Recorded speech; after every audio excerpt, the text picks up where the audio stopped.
Good morning and welcome to our second workout or alternative workout.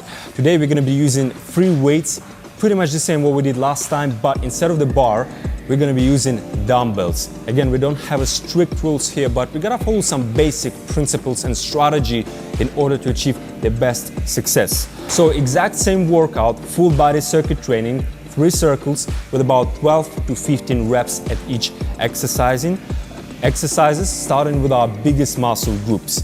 Right now, as we just started, you can basically follow our first workout routine, but if you want to have a little bit more fun, you can do what I do. All I do is exact same workout, but with a little bit different exercises to achieve and give a proper load to all muscles in my body.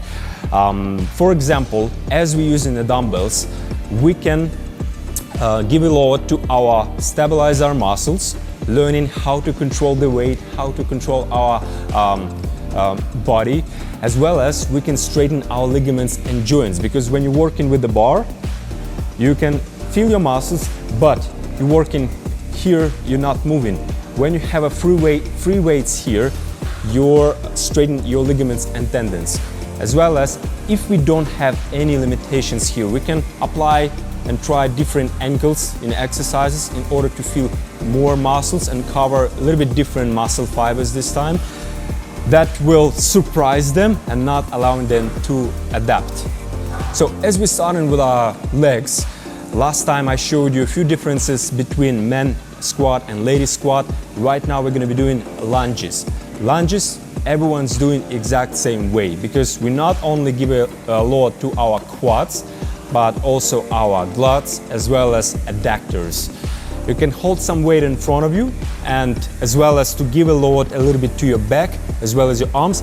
But if you're a lady and you feel like you can't hold this weight, it's too much for you, you can hold this weight all the way down. So when it comes to lunges, it's really important to have a nice step, wide step forward, because what we want your knee to be 90 degrees. It's really important. When your knee is 90 degrees and you keep your back straight, that's how you should perform the lunges. Your back straight, the weight goes all the way down, you loading your glutes. That's what we want in this exercise, to have a nice load to your glutes, to your adductors. You can hold your weight either over here and straighten your spine, straighten your back. That's, for example, how I relieve my lower back pain.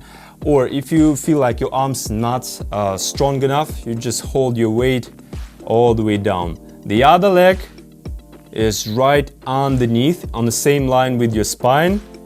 So that's how you should perform the lunges. But what I see people doing in the gym many times, especially girls, I don't know why, they taking a little step forward, so the front leg somewhere here, and they creating this really bad ankle on the knees. When you have this bad ankle on your knees, first of all, this is completely wrong. Then your back, you're leaning forward, creating this really bad load to your lower back, not your glutes, because in this position you don't feel your glutes, you feel your quads. We don't need to feel your quads, because that's why we're doing a squats. In the lunges, we gotta focus to your glutes. To make your glutes working, you gotta have a wide step forward. So all you gotta do is, for example, this is your normal step, right? All you gotta do is to take the length of your normal step twice bigger. So somewhere like this, right? That's how you will achieve this nice angle at your knee, 90 degrees. Your back is gotta be straight. That's how you should perform the lunges. So the exercise number 2, dumbbell row for your lats. If you look at your back, basically we have 2 main muscles that create this nice, good looking V shape of our back. So here, this is your lats. All right, but to make your back look nice, thick, succulent, this is your traps. That's where you should pay attention on. And that's why I love dumbbell or barbell row, because when you leaning forward, your back works in static, these muscles over here, as well as your lats and your traps as well. For example, when you're doing pull-ups, you're mainly working only with your lats. You're not covering your traps. But if you want to have a nice, good-looking back, you gotta pay attention on the traps. So the main purpose of your lats is to bring your shoulder all the way back. So if you have some weight, this is your weight over here on the floor, you hold the weight, this is your arm, right? What you gotta do is to have this nice trajectory over here to your hips. So you see, it's kind of half circle. You're not completely lifting the weight all the way up. This is wrong, because when you lift the weight all the way up, you're working with your arms. So to working with your lats, you gotta have this nice trajectory over here to your hips. That's how we can focus more on our lats. Otherwise, if you lift all the way up, your arms go this way, so the main load you have on your arms, not your lats. It comes to all the barbell or dumbbell rows, or when you sit on the bench and you pull the weight. If you want to train your lats, your back, that's how you should have the trajectory of the movement, not all the way up. Right, bench press. Last time I showed you the bench press with the bar, and it's quite simple. All you gotta do is to find the grip. This is the bar. All you gotta do is to find the grip where when the weight goes all the way down, your elbows should be 90 degrees. All right? Not over here when you have too wide grip or too narrow grip. Otherwise, if you have too narrow grip, you're creating the pressure to your elbows. And if you have too wide grip, you're creating the pressure to your delts. Right? So if you want to have a nice load on our muscles, not on our joints, we gotta have this 90 degrees.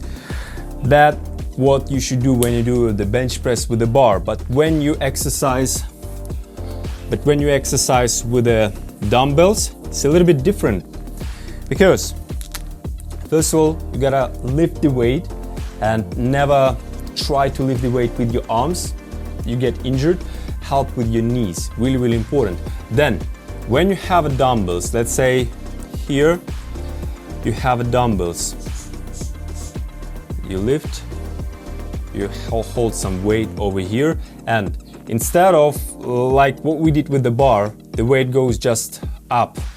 When we have a dumbbells, we can move the weight a little bit more to the center, and really important to keep your lats or to keep your pecs engaged all the time.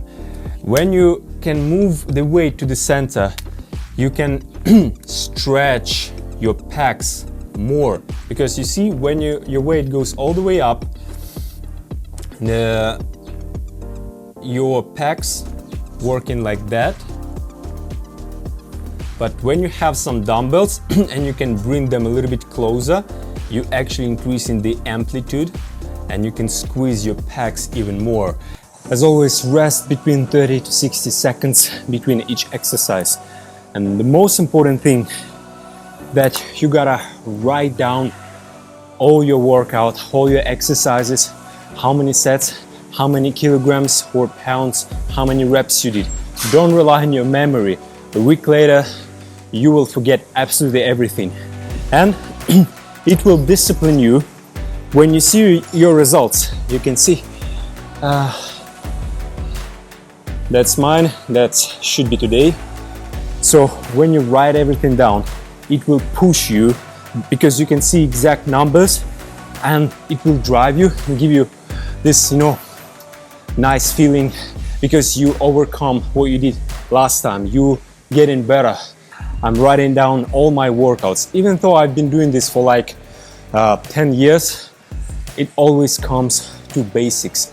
Always start with writing down your results. It will discipline you, and when you actually, like, it's not only in your head anymore, you you make it real. You can touch it, you can see it, and next time you go to the gym, it will push you to lift more, to be best, to be better this time. Don't be lazy and don't rely on your memory. Trust me, you will forget everything. And maybe you can think like, I remember what I did last week and maybe 2 weeks ago, but can you remember what you did 3 months ago? But when you see what you've been through, how far you've gotten, for example, how much you lifted 3 months ago and how much you lift now. If it's like 5 times more right now than you did last time, don't you think that you're gonna be bigger? Don't you think that you're gonna be better? Of course you will. So don't be lazy, write down all your results, all your sets and reps and workout time. Right, so pretty much the same with the biceps. When we have a bar, we can't really move our wrists. Therefore, we can lift a little bit more weight. However, when you have a dumbbells, you can apply different angles and try to feel different parts of your biceps, as well as you can rotate your wrists, therefore increasing the length of your muscular amplitude. So therefore, you can achieve a little bit more hypertrophy. You can try both ways. But this workout, I'd rather focus a little bit more at my mid delt instead of my biceps. And when you pull the dumbbells, your biceps working as well, but really important that you try to keep your shoulders always in the same line. You're not lifting your shoulders higher, otherwise you can train your traps. We don't want that. We want to keep the load in our mid delt. Therefore, focus more on your elbows to go up, not to lift your shoulders. Right, one more exercise for our delts, dumbbell shoulder press. Pretty much the same. When you don't have any limitations, you straighten your ligaments, you straighten your shoulder, your delt, as well as you focus, you train how to control the weight and how to feel and cover the right muscle fibers. Now, our triceps. This time we're gonna learn how to do a push-ups with a bench. So you gotta keep, most importantly, you gotta keep your arms really close together, and this time you can actually lock out your elbows to keep the load in your triceps. Remember when we did the bench press, we don't have to lock out our elbows to keep the load in our chest. But this time you can lock out because you focus on your triceps. And finally, abs. All you gotta know about the abs, that the main function of the abs, let's say you're laying down over here, this is your head. The main function of the abs is to bring the chest to the hips or the hips to the chest. That's all. So you can do either crunches, normal crunches, but don't help yourself with your arms and pull your neck. You're creating really bad pressure to your neck. Never hold your head, never try to pull your head. Try to bring your shoulders closer to your hips. And when you go back, you lay down, you're not resting. Otherwise, you losing the tension from your muscles. We don't want that, so always keep your muscle engaged. And if you feel like it's too easy for you, all you can do is to try reverse crunches. When you hold your body over here, and instead of bringing the chest to your hips, right? You bring in the hips to your chest. So you lifting the hips over here, so this is your body right now, and you hold your legs like that. It's quite tricky, it's quite hard. You can try, but that's how you can also kind of surprise your muscles. I do personally 1 set of the normal crunches and try to do 1 set of reverse crunches, and if I still have some power, I do 1 more set of normal crunches. Right, that was all for today. Next time I'm gonna show you workout number 3. We're gonna be using machines. Machines will help us to feel your muscles, but again, it's gonna be next time. Right now, take some rest, eat, don't starve yourself, and most importantly, go out, be active throughout the day. Remember your NEAT, your non-exercise activity. That's what makes your fat to melt. Not workouts, but when you're walking around, when you're active.